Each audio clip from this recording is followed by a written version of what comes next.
नमस्कार मित्रांनो, लग्नानंतर होईलच प्रेम या मालिकेच्या पुढील भागामध्ये आपण पाहणार आहोत. जीवा भास्करला भेटायला गेलेला असतो आणि तो भास्करला बोलतो, मी तुमच्यासाठी काय करू म्हणजे तुम्ही माझे आनंद निवास वापस घ्याल.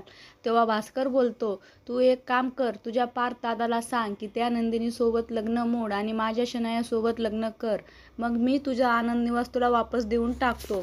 आणि तेव्हा जीवाला देखील धक्का बसतो आणि तो जीवा बोलतो, हे कसं शक्य आहे, दादाचं तर अगोदरच लग्न झालेलं आहे.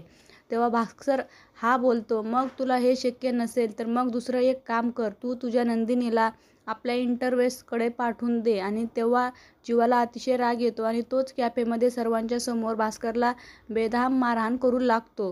तर इकडे घरी आपण पाहतो, काव्या नंदिनीच्या रूममध्ये आलेली असते आणि त्या ठिकाणी मानिनी देखील येते आणि मानिनीही काव्याला बोलते, काव्या तू इथं काय करते, काय करत आहेस, माझे तुझ्याकडे काम आहे, तू माझ्यासोबत चल. आणि त्यावेळेस काव्याच्या मनामध्ये देखील संशय येतो आणि ती घाबरलेल्या अवस्थेमध्ये नंदिनीकडे पाहू लागते.